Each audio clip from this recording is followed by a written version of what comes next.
Magandang araw po sa inyong lahat and welcome back to my channel. May pasabog na naman po si Harry Roque. Alam nyo, awang-awa na ako sa taong ito. Hindi kaya may diferensya na ito sa pag-iisip? Dahil matapos pong ibunyag ni Pebbles Conanan na siya ang mastermind o siya ang utak ng pagpapakalat ng fake polvoron video ni President Bongbong Marcos, ito na naman po siya, bumanat na naman. Sa bagay ito po ay halatang pantatakip lang doon sa expose ni Pebbles Conanan. Paririnig ko po sa inyo yung kanyang bagong expose, yung kanyang bagong pasabog. Bukod dito sa video na napanood na ng lahat, meron pa pong isang tao na positibong nagsabi sa akin na meron pa siyang nakita mismo sa kanyang dalawang mata, 3 pang video kung saan ang Marcos Jr. di umano ay sumisingkot ng powdery white substance. So abangan natin, meron pang 3 yan. Kung ako'y hindi lang nag-a-asylum ngayon sa Netherlands, ako naghahanap ng 3 video na yan. Pero pakiusap ko dun sa taong nakakita ng 3 video, pwede ba please lang para sa taong bayan, hanapin mo naman yung 3 video na yan na makita natin yan. Dahil hit na hit po yan pag yan ay napakita na. Oh, narinig din nyo? Meron pa daw 3 video. So, ibig sabihin, meron pang 3 peking video. Dahil sabi niya, meron pa pong 3 video. Kasi hindi naman niya inaamin na peke yung unang video eh. Basta ang sinabi niya, meron pa daw 3 video na di umano ay sumisinghot si President Bongbong Marcos ng ipinagbabawal na mga substance. Bakit hindi mo alisin yung salitang di umano? Nakikiusap daw siya doon sa nagsabi sa kanya na may 3 pang video na hanapin. Hanapin yung 3 video. So, ibig sabihin, wala pa pong video. Asa yung sinasabi nitong si Harry Roque na may nagsabi sa kanya na may nakita daw siyang 3 pang video. Eh bakit hahanapin pa? Dapat noon pa, nung sinabi niya sa'yo na may nakita siyang 3 pang video, ibinigay na kagad sa'yo. Sa bagay, ito naman si Harry Roque ay DDS. Eh sino ba ang pinakamadaling mauto sa mga peking balita sa Pilipinas kundi ang mga DDS? Lagi ko pong sinasabi yan dahil yan po ay isang study o isang pag-aaral nung pag nakaupo si dating Presidenteng Rodrigo Duterte at sinabing ang mga DDS ang pinakadaling mauto, ang pinakamadaling maniwala sa fake news. May nagsabi lang kay Harry Roque na may 3 pang video, naniwala na agad tong si Harry Roque. Kundi ba man may saltik itong si Harry Roque, maniniwala kagad siya. Abay, kung may ilang pang magsabi sa kanya, o Harry Roque, may nakita ko 5 pang video. O Harry Roque, meron dito 2 video. O Harry Roque, may napanood pa akong video ni BBM. Paniniwalaan yun ni Harry Roque at ibo-broadcast niya. O mga kababayan, may nagsabi sa akin 1, 2, 3, 4, 5 tao na meron pa sila mga hawak na mga video ng di umano ay sumisinghot si Bongbong Marcos ng illegal na substance. Lokohin mo sarili mo, Harry Roque. At ang maniniwala lang dito kay Harry Roque ay yung mga DDS na uto-uto na maniniwala dito sa expose at bagong pasabog ni Harry Roque. Kawawa ka naman, Harry Roque. Desperado ka na talaga. Bukong-buko na yung kanyang pinakalat na video ay peke at wala naman talagang naniwala. Ang mga naniwala lang dyan ay yung mga DDS na uto-uto. Eto na naman siya. Pasabog na naman. Meron na naman daw 3 video. Nasaan yung 3 video? Wala pa. Pinahanap pa niya. At kung hindi lang daw siya busy sa kanyang asylum sa Netherlands, siya daw ang hahanap mismo. Saan daw hahanapin? Naniwala ka sa nagsabi sa'yo? Eh kung inuuto ka lang nun, na nagpauto ka naman, gigil na gigil kang i-broadcast sa taong bayan na may 3 pang video na di umano. Puro ka di umano eh. So nakikiusap siya doon sa taong nakakita ng 3 video na hanapin yung mga video na yon. So, ibig sabihin, wala pa sa kamay nung nagsabi sa kanya na merong 3 video at ngayon, pinapahanap pa lang niya. So, wala pa pong konkretong ebidensya. Siguro ine-edit pa. Tulad ng ginawa nila dun sa unang video. Ang galing na ng mga AI ngayon. Nakita nyo ba na pwedeng pagalawin, pwedeng pagsalitain ang isang lumang larawan, o pwedeng pag-awayin yung 2 tao na isasama nila sa isang frame, pagsasalitain nila, pag-aawayin nila, pagsusuntukin nila, or pagyayakapin nila, paghahalikan nila. Ganun po katindi ang AI ngayon. Ibig sabihin, yung nakuha nila Harry Roque na i-edit yung unang video ni PBBM ay low standard lang. Sana kumuha kayo ng mamahalin. Kayang-kaya nyo naman magbayad ng mga mag-e-edit niyan. Yung maging makatotohanan naman. So, sino pang maniniwala sa'yo, Harry Roque? Kundi yung mga kapwa mo uto-uto. Nauto ka nung taong nagsabi sa'yo na may 3 video pa, ngayon gusto mong utuin yung mga DDS supporters. So kayo mga DDS supporters, magpapauto naman dito sa uto-utong si Harry Roque dahil nauto siya ng uto-utong nagsabi sa kanya na may 3 pang video dahil hahanapin pa lang nung uto-utong nagsabi dito sa uto-utong si Harry Roque na mayroon pang 3 video. O magsama-sama kayo mga uto-uto. Ang dali niyong mapaniwala, kitang-kita nyo na itong si Harry Roque ay fake news peddler. Subukan niyang umuwi sa Pilipinas, kundi kulong ang abutin nito. O kita nyo na, takot Nag-apply pa ng asylum sa Netherlands. Dahil takot na yan. Dahil siguradong kulong ang aabutin niyan. Ito na naman, may bago na naman siyang fake news. May 3 pang video. Yung pala, pinahahanap pa lang niya doon sa nagsabi sa kanya. Yung nagsabi sa kanya, wala pa sa posesyon nun yung 3 video. Hahanapin pa. Saan nyo hahanapin? Ayusin mo yung script mo, Harry Roque, na paghahalata na nang bubudol ka lang, nang uuto ka lang ng kapwa mo DDS. Galing-galingan mo naman.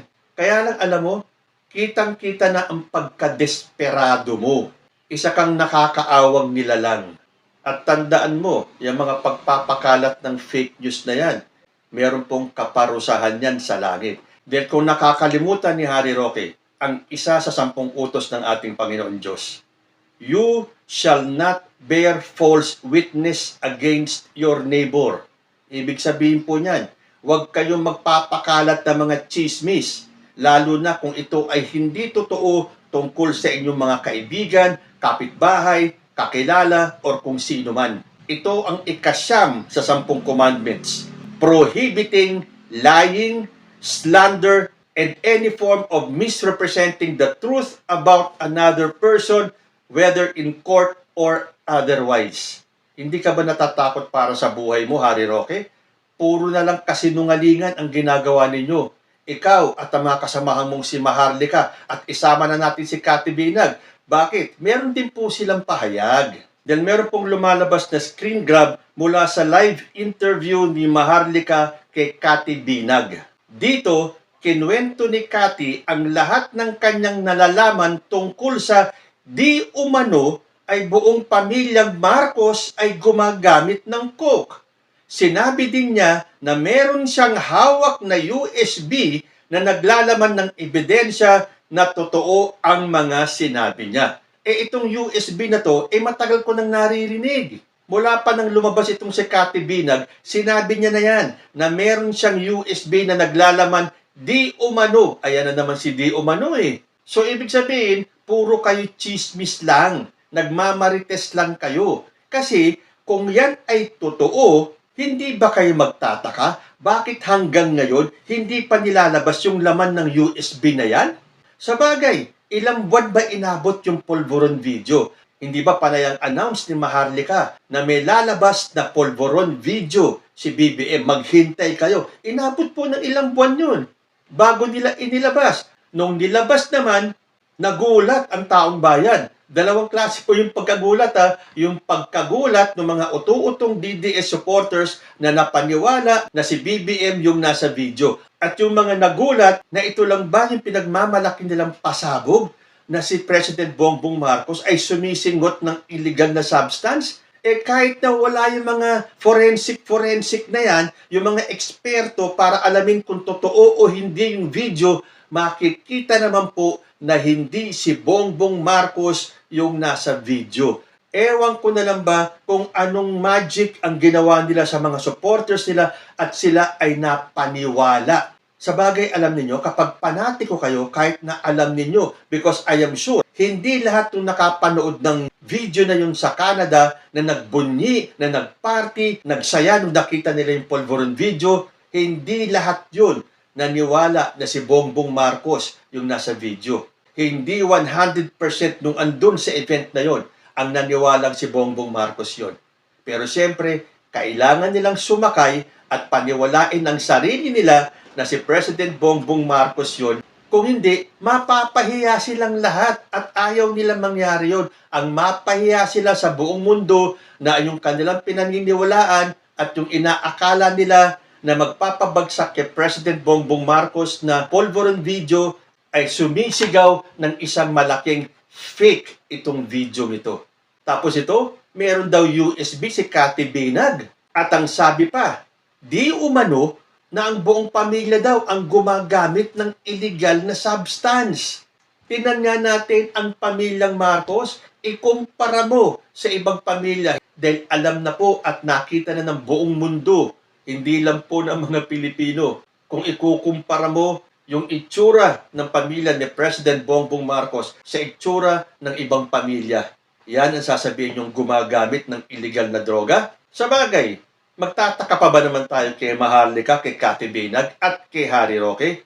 Birds of the same feathers, they flock together. Kahit na bistadong-bistado na sila ay mga nagpapakalat ng fake news, hindi sila titigil dyan. Dahil naniniwala sila na may mapapaniwala pa silang mga utu-utong DDS na tatanggapin lahat ng sinasabi ng mga desperadong ito kahit na alam na nila na yun ay puro kasinungalingan.